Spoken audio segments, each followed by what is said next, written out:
Bom dia, comunidade da Escola de Educação Básica Hélio Vassum. Sejam bem-vindos ao primeiro episódio do Helios Podcast, um projeto escolar que visa recapitular objetos de conhecimento trabalhados nos componentes curriculares. Eu me chamo Cleimar, sou professor de Língua Estrangeira Moderna em Inglês, Espanhol, Filosofia no primeiro ano noturno e orientador do Laboratório Maker. Hoje, no primeiro episódio, o nosso assunto será a Segunda Guerra Mundial. Eu estou aqui com dois estudantes do terceiro ano matutino, Christian Bock e Adrian Forte. Bom dia, meninos, tudo bem? Bom dia, professor, bom dia, Christian, bom dia, estudantes. Primeiramente, bom dia, professor, bom dia, estudantes e ouvintes. A gente agradece a oportunidade. Nesse primeiro bloco, vamos entender que a Segunda Guerra Mundial ela iniciou lá em 1939, suas causas vieram do fim da Primeira Guerra, do Tratado de Versalhes. Meninos, a minha primeira pergunta para vocês acham que o Tratado de Versalhes foi injusto com a Alemanha? Isso justificaria uma nova guerra?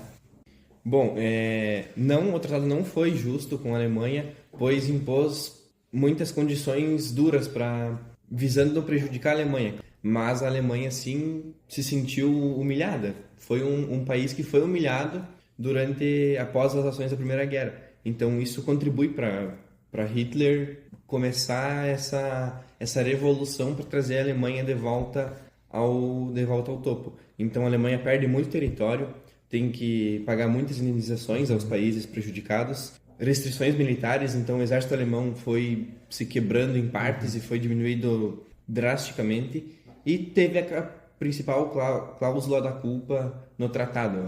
Foi destinado como a principal culpada a Alemanha em si. Já aproveitando o gancho, a minha segunda pergunta é a crise econômica mundial que aconteceu durante esse período, que foi bem grave, atingiu vários países. Ela contribuiu para a ascensão desses regimes autoritários, principalmente o nazismo?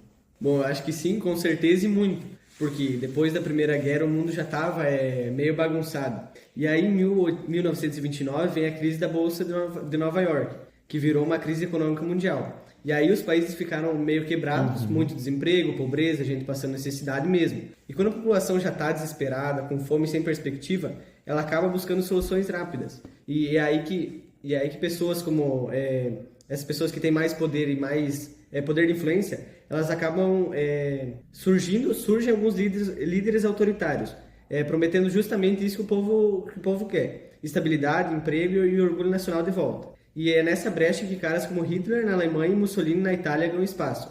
Eles vêm com o papo: olha, só eu vou resolver isso, confia em mim, a democracia não funciona, precisamos de um governo forte. E é isso que o povo acredita. Então, para dizer que a crise econômica foi o combustível que alimentou o crescimento desses regimes autoritários na época e influenciou muito na guerra. Nós bem sabemos que o nazismo, esse regime autoritário, ele se baseou, ele fez uma propaganda baseada no nacionalismo. E a minha terceira pergunta, a respeito desse assunto é se vocês acham, meninos, que o nacionalismo extremo, como era o caso lá da época do nazismo, ainda representa um risco hoje em dia? Há possibilidade de surgirem movimentos dessa natureza? Sim, eu acho que sem dúvida nenhuma, O nacionalismo em si não é só necessariamente ruim. É normal a gente ter orgulho do país, da cultura, da história, mas o problema é quando isso vira ao extremo, quando a pessoa ela coloca isso acima de todas as coisas, seu país ou a sua nacionalidade acima das outras, onde começa a tratar o que é diferente como inimigo. Se a gente olhar para o mundo hoje, ainda tem vários movimentos que vêm crescendo em alguns lugares. Muitas vezes eles se alimentam das mesmas coisas que as pessoas já alimentavam naquela época. A crise econômica, a desigualdade, o medo do futuro. E aí surgem os líderes ou grupos dizendo que a culpa é dos estrangeiros, sempre colocando a culpa nas minorias ou de quem pensa diferente a eles. Quando a gente fala que esse discurso ganha força, pode ser sim um risco enorme, porque ele abre espaço para intolerância, violência e até conflitos maiores. Então, na minha opinião, sim, pode ainda ser um perigo atual que pode afetar a nossa sociedade. Sim, realmente. Então, como o Christian falou, apesar de promover o orgulho nacional e impôs assim o amor pelo teu país, tudo que é em excesso se torna prejudicial. Então prejudica vários direitos humanos, aumenta preconceitos drasticamente, xenofobia, até próprio racismo.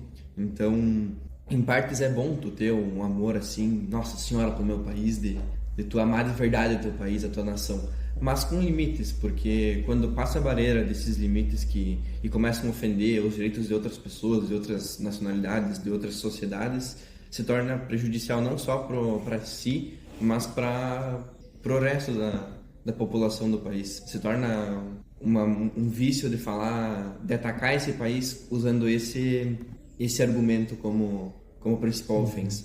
Inclusive, hoje em dia ainda, né, nesses últimos anos, células nazistas ainda são encontradas, não só nos países que foram envolvidos na Segunda Guerra Mundial, mas como o Brasil, né? No nosso estado, Santa Catarina, nosso estado é um dos estados com mais células nazistas, e eu vejo também, né, vejam se vocês concordam comigo, que algumas pessoas embarcam nesse movimento, né, no nazismo, não exatamente pelo nacionalismo, mas puramente pelo ódio, não pelo nacionalismo. Vocês concordam comigo? Sim, exatamente. Sim, até tem o caso do Monark, que era um dos cofundadores do podcast Flow, que perdeu a maior parte da sua fama, foi duramente criticado e entrou em processos judiciais contra ele, enfim, justamente por isso, por uma fala que foi considerada nazista. Talvez nem era do cunho dele concordar com isso, mas numa fala infeliz foi interpretado talvez da maneira errada, não somos nós que vamos dizer, mas falou, né? Então, Hitler entrou no poder da Alemanha justamente com isso, com essa fala de vamos botar a Alemanha de volta ao topo e trazer as glórias de volta, e enfim. Sim, então realmente o nazismo, infelizmente, é um problema que não podemos deixar de lado, ainda temos que nos preocupar. Então, meninos, esse é o final do primeiro bloco. Iniciamos o segundo bloco.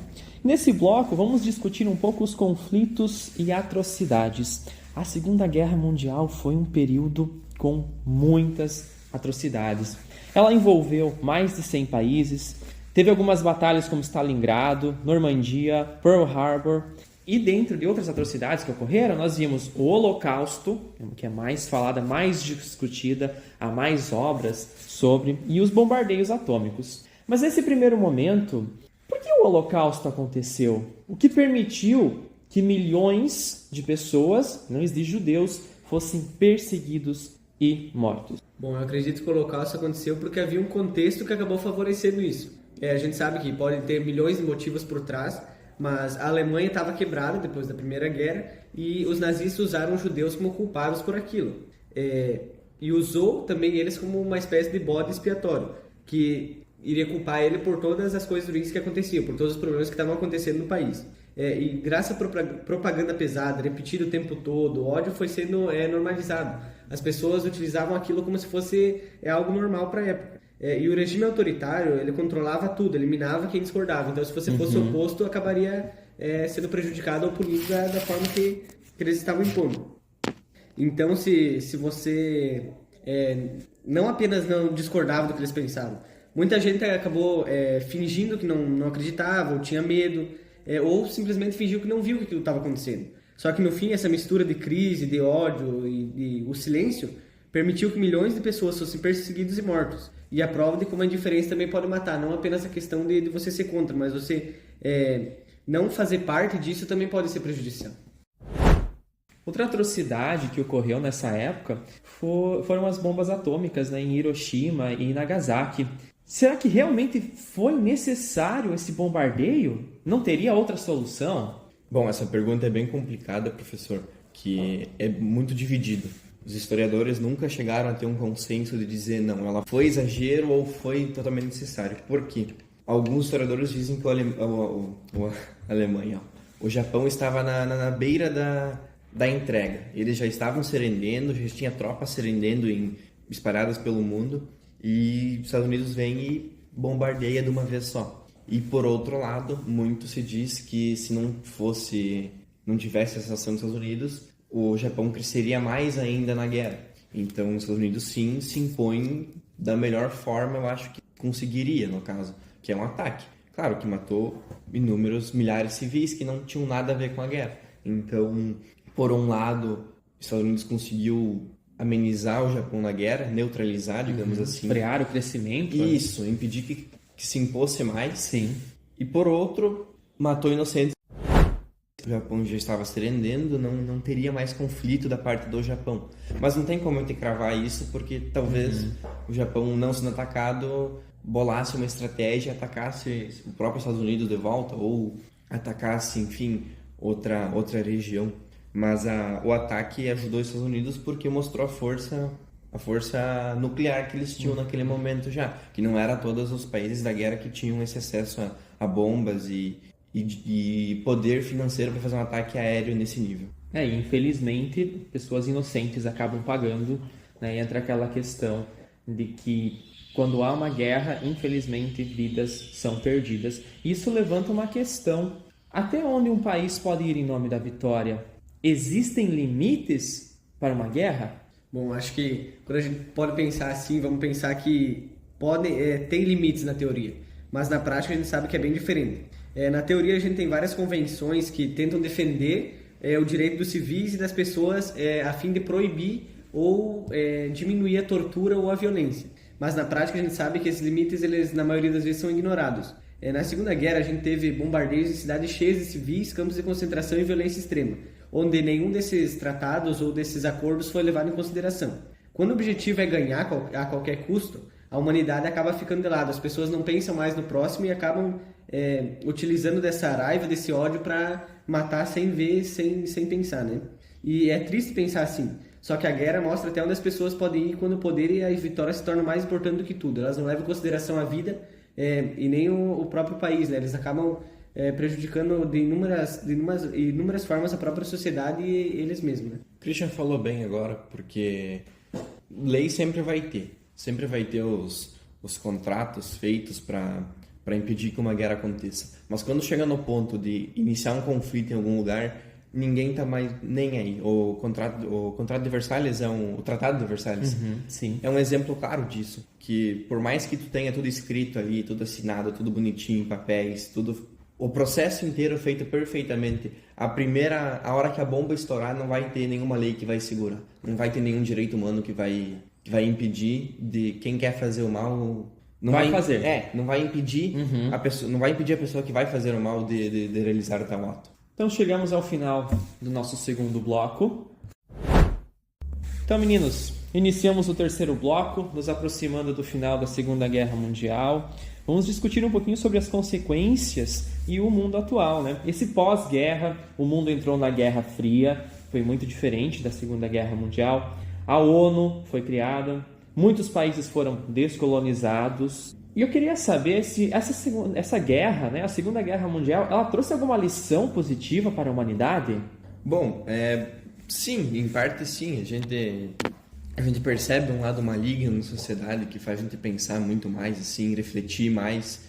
E dá para perceber que a violência nunca vai levar a lugar nenhum, porque apesar de duas guerras mundiais terem acontecido, nada relevante aconteceu assim que mudou esses países. Então, mas em parte sim, as guerras mundiais trazem benefícios. Por exemplo, na Segunda Guerra impulsionou a criação do antibiótico, porque como era uma guerra em um tempo que não tinha muita tecnologia, os médicos e a medicina naquela época não tinha muito o que fazer. Tiveram que criar do zero muitas coisas que a gente usa até hoje em dia. E a criação de computadores. O primeiro computador foi feito para decifrar código militar. Então, sempre vai ter algo de bom para ser extraído de uma tragédia dessas. Claro que a impressão maior que fica é da tragédia que foi. Então, por mais que tenha, sim, alguns benefícios, não vai chegar perto de compensar a tragédia que ocorre nessas guerras. Sim, com certeza. E um dos resultados foi a criação da ONU, né? Uma organização que tentasse apaziguar essas relações internacionais. E vocês acham que a ONU tem conseguido evitar novas grandes guerras? Bom, quando a gente pensa na ONU, ela foi criada justamente com essa ideia de tentar evitar que alguma nova guerra acontecesse. A gente sabe que ela foi criada para unir todas as nações a fim de manter a paz. Só que a gente sabe que na realidade ainda guerras acontecem, como por exemplo a guerra entre Ucrânia e Rússia agora. A gente vê que a ONU tenta fazer a sua parte, mas independente do que é tratado, do que é comentado, as nações elas não estão se importando com isso. Elas não vão se preocupar com o que é escrito em lei, com o que é tratado. Elas vão apenas querer fazer as coisas sem nem pensar nas consequências. E sobre se a ONU consegue evitar, bom, em partes ela consegue frear algumas situações, mas eu acho que as guerras ainda acontecem, claro que em escalas menores, mas ela não vai conseguir ter o poder absoluto sobre isso. Onde muitas vezes depende da vontade dos países de seguir as regras ou não. Então, ela tem conseguido colocar suas ideias, mas não tem o poder absoluto de decidir alguma coisa sobre as nações. Se elas decidiram entrar em guerra, vai depender delas mesmas de querer parar ou não e seguir como é proposto. Então dá para dizer que a ONU ela ajuda, mas não consegue impedir completamente que novos conflitos surjam. Realmente, tem algumas críticas à ONU que ela não consegue mediar alguns conflitos, mas é exatamente como você disse. E sempre há aquela questão da soberania, né? Por exemplo, um país como os Estados Unidos é a primeira potência, a maior potência do mundo hoje, né? Disputando com a China. A China também está em uma ascensão bem acelerada, que é complicado você simplesmente chegar, olha, você tem que fazer isso, isso, isso. É sempre na base do diálogo, numa mediação um pouco mais pacífica. Eu acredito que as pessoas têm uma visão equivocada sobre a ONU, não sei se vocês concordam comigo, de que a ONU pode simplesmente, bom, eu vou marcar uma reunião com os países, olha, vocês não podem fazer isso, eles sabem o que eles podem ou não. Quando um país ele entra em guerra, seja uma guerra de grandes proporções ou de menores proporções, eles assumem riscos, né?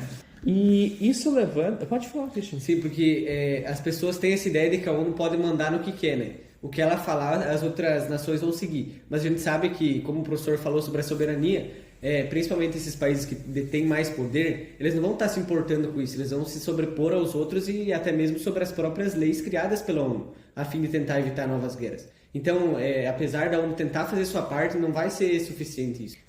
Até porque o mundo é uma política gigantesca, né?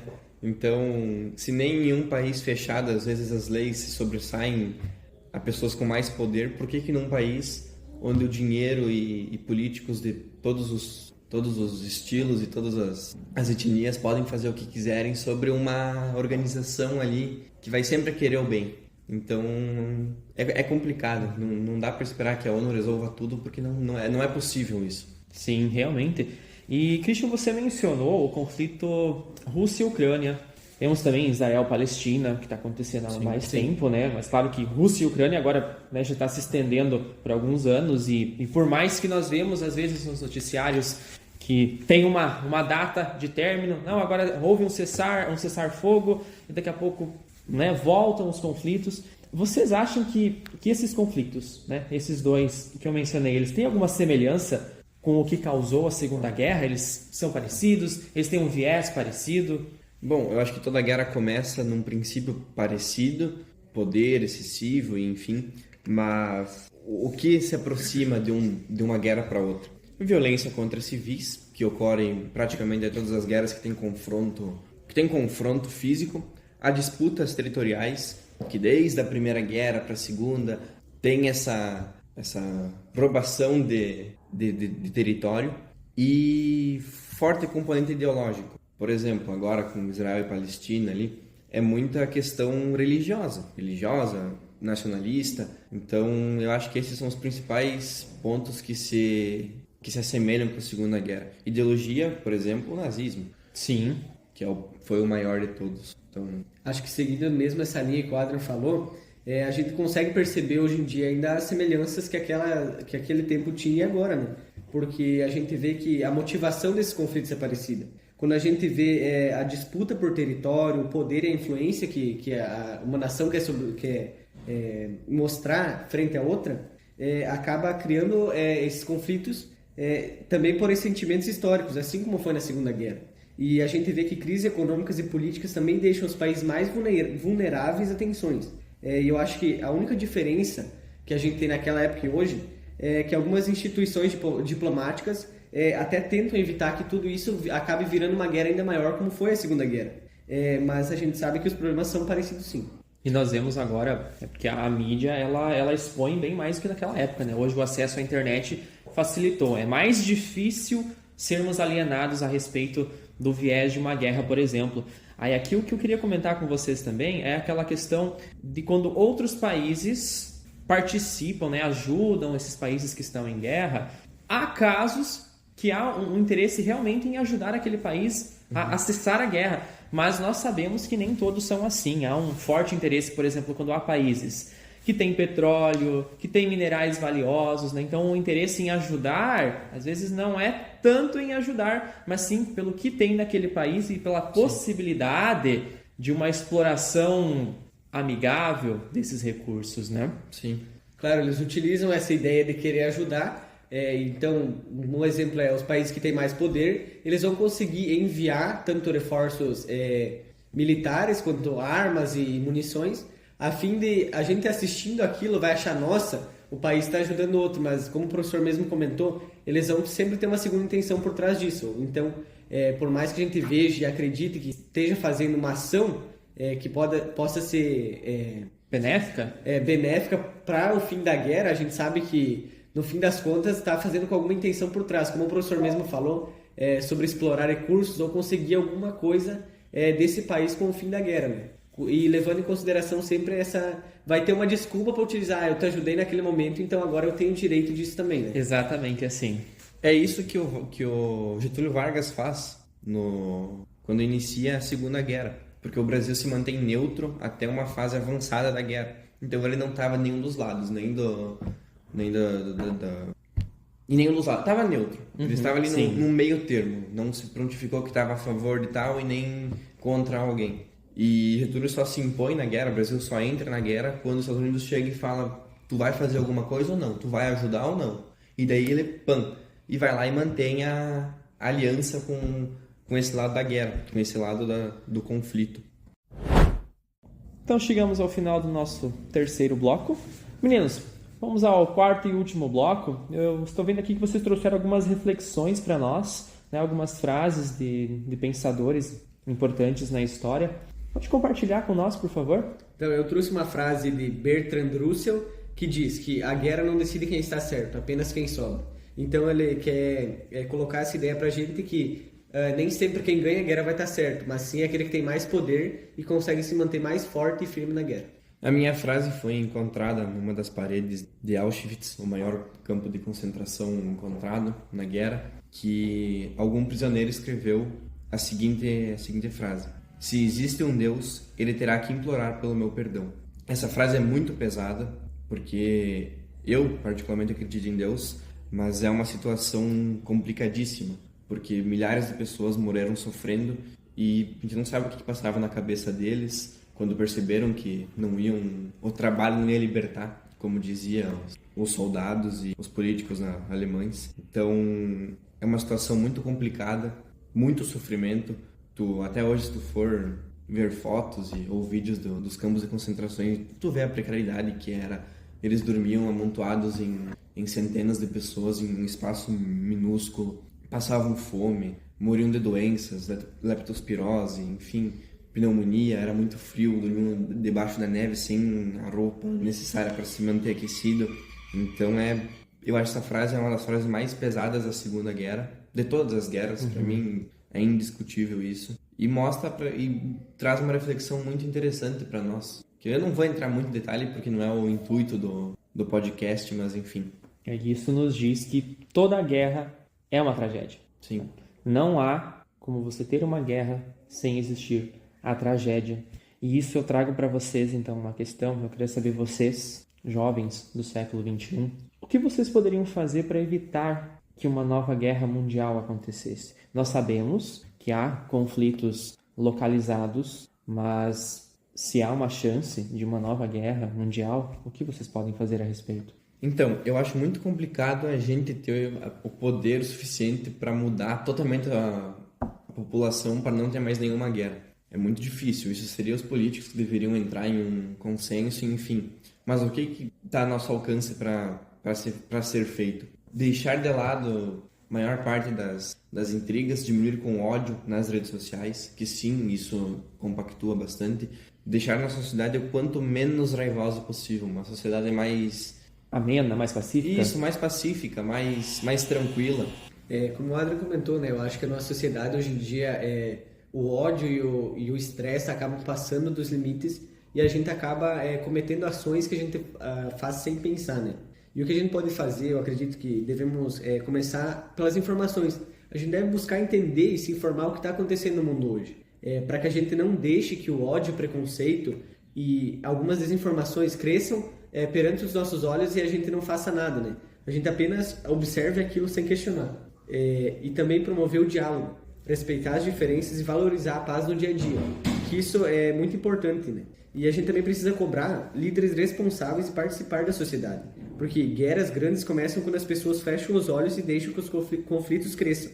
E, no fim, eu acho que evitar uma guerra depende de cada um de nós agir com consciência e não aceitar que o ódio e a violência se tornem norma para que coisas assim aconteçam. Entre essa questão das fake news também, que é algo que na nossa geração é muito forte, muito presente. Forte, exato. Nas guerras mundiais não tinha esse acesso facilitado a essas informações. Então nós temos que redobrar o cuidado, porque como o professor citou antes, quantas notícias que a gente vê de não, agora vai cessar a guerra, e não acaba. E daí isso gera muitas notícias que não são baseadas em nada e o povo fica compartilhando. E isso pode aumentar ainda mais o ódio entre pessoas. Isso. Porque a gente vê pessoas acreditando e compartilhando informações que a gente nem sabe se é verdade. E a gente pode ver que isso pode chegar até dentro do próprio país, chegar com uma notícia achando que o país começa a acreditar que aquilo seja realmente, né, uma mensagem do outro. Mas a gente sabe que aquilo ali vai prejudicar ainda mais porque não é verdade e sempre as fake news acabaram prejudicando negativamente as pessoas, né? Realmente. E assim, pessoal, como professor de vocês, eu queria deixar um conselho para vocês. Se aprofundem na política. Não digo se aprofundar, eu vou pender para a esquerda, eu vou pender para a direita, para o centro. Conheçam os políticos, conheçam as pessoas que estão envolvidas na política, conheçam o que eles têm a oferecer, leiam planos de governo e sempre acompanhem de perto. Hoje é muito comum leis serem aprovadas na surdina, a gente só fica sabendo depois que já foram aprovadas. É importante, acompanha, tem o site do Congresso, tem o canal também do Congresso que vocês podem acompanhar as sessões. Vocês são o futuro e o futuro é agora, né? Vocês têm 18 anos, então depende de vocês não permitirem que pessoas ruins, pessoas malignas como Hitler ascendam ao poder novamente. Eu acho que, como o mesmo professor comentou, que esses políticos que eles têm mais poder, eles foram colocados pelo próprio povo. Então o povo tem que, como o professor mesmo comentou, a gente precisa entender, buscar, procurar, compreender quais são as ideias e os pensamentos dessas pessoas. Porque elas só estão lá graças a nós, né? Então, acho que não é só a questão de, quero virar político, quero fazer isso.